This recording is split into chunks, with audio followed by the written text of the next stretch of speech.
खबर लयोही से आ रही है। जंगीगंज सराय जगदीश में चल रही श्रीमद् भागवत कथा के दौरान कथावाचक गुरु श्री जगदीश भूषण जी महाराज ने भक्तों को भगवान श्री कृष्ण के महारास और रुक्मणी विवाह की अनुपम कथा सुनाई। इस दिव्य कथा को सुनकर समस्त श्रद्धालु भक्त भाव विभोर हो गए और भक्ति रस में डूबकर आनंदित हो उठे।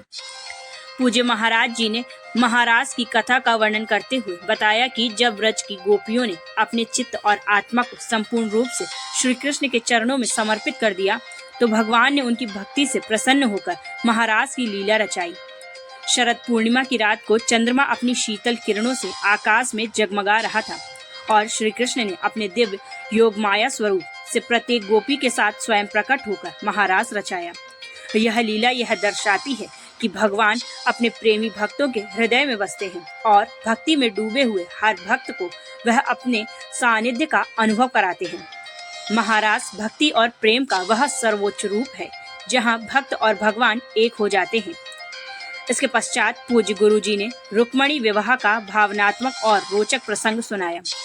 उन्होंने बताया कि रुक्मणी विदर्भ देश के राजा भीष्मक की पुत्री थी और बचपन से ही श्री कृष्ण को अपना स्वामी मानकर उनसे विवाह करने का दृढ़ संकल्प कर चुकी थी, लेकिन उनके भाई रुक्मी ने उनका विवाह शिशुपाल से करने का निश्चय किया।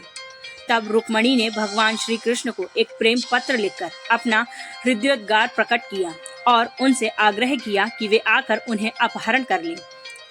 भगवान श्री कृष्ण अपने प्रिय भक्तों की पुकार कभी अनसुनी नहीं करते। वे अपने रथ पर सवार होकर विदर्भ पहुंचे और विवाह मंडप से रुक्मणी का हरण कर लिया। भगवान के इस पराक्रम से समस्त राजकुमार आश्चर्यचकित रह गए और रुक्मी ने उनका मार्ग रोकने का प्रयास किया, लेकिन श्री कृष्ण ने उसे पराजित कर दिया। अंततः श्री कृष्ण और रुक्मणी का भव्य विवाह संपन्न हुआ, जो प्रेम, समर्पण और ईश्वरी अनुकंपा का एक अद्भुत उदाहरण है। इस कथा को सुनकर श्रद्धालु भाव विभोर हो गए और भक्ति की गंगा में स्नान करने जैसा अनुभव करने लगे।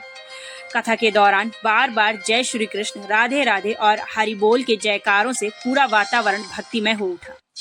पूज्य गुरु जी ने अंत में सभी को प्रेम, भक्ति और समर्पण के मार्ग पर चलने की प्रेरणा दी। कथा के उपरांत आरती और प्रसाद वितरण हुआ, जिससे समस्त भक्तगण आनंदित हो गए। इस मौके पर यजमान दयाशंकर गुप्ता व शकुंतला देवी के साथ कमलेश जायसवाल, शैलेश शुक्ला, अमित पांडे, राकेश मिश्रा, विकास शुक्ला, प्रियंका गुप्ता, प्रीति गुप्ता, रेणु गुप्ता, अंजलि, श्रेया समेत अन्य भक्त भक्ति रस में डूबते नजर आए। प्राण दे दूंगी लेकिन शिशुपाल की कभी नहीं बनूंगी। मन मंदिर में श्याम सुंदर को बसा रखी थी। देवस जी आए भी थे, बात सब ठीक भी हो गई थी, लेकिन बड़े भैया ने सब बिगाड़ दिया। बोले बिटिया, जब इतनी बड़ी बात है तूने पहले क्यों नहीं बताया? बोले कैसे बताओ, मर्यादा भी तो, संकोच भी तो, बात तो सब ठीक हो गई थी, पिताजी भी मान गए।